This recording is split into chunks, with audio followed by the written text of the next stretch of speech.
of your pellets. And not only have you written down the numbers, but you've also got this label with units in parentheses here. And you've also recorded the mass of your pellets for each of the trials. And you've got the units in parentheses as well. Now you can get Google Sheets to do some calculations for you.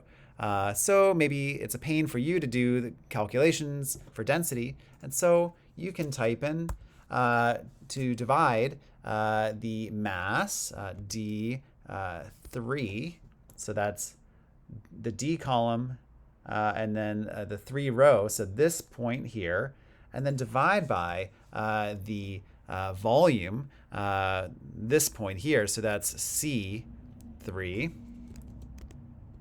And now you've got the density from that one trial.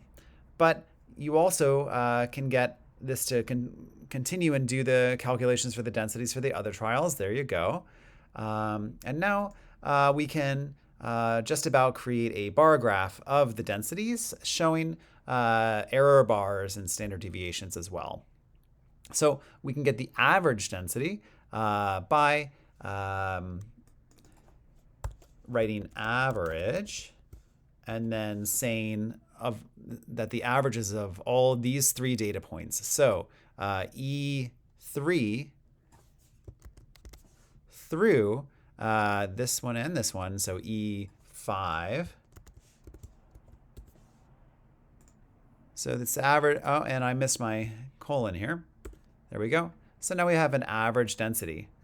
But we can also get the standard deviation, which can kind of show the range where we might expect data points to be collected, given the type of variation that we had when we had these densities here. So you can get standard deviation by typing stdev, and then you want to get it of these 3 different data, values for density. So type in E3.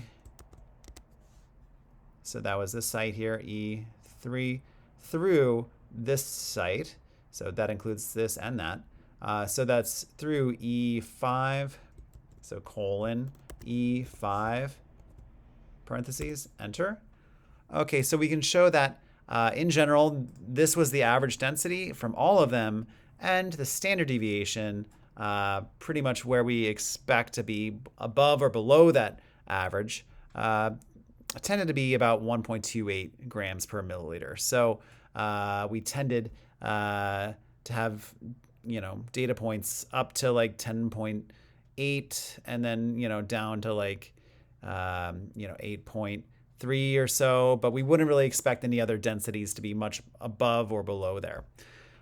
If these data points had been a little bit closer together, if these densities were closer, then our standard deviation might have been smaller, but I guess this is the data that we have. So now we can make a graph of these densities for these trials. So I'm going to highlight that column and the trial number column and insert a chart. And I can choose a lot of different charts. I can make a pie chart, etc. But I'm going to select a column. There we go. So for each of the 3 trials, we had certain densities. And then we want to be able to make visible kind of this range that we had. There were some significant differences. So we can do that using this chart. And we can even include error bars. So go ahead and click Customize and then Series. And we can show that the standard deviation here. So,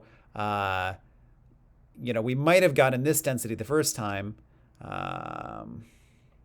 but maybe given how much it tended to vary when we found our densities, we might have expected to be a little bit above or a little bit below that.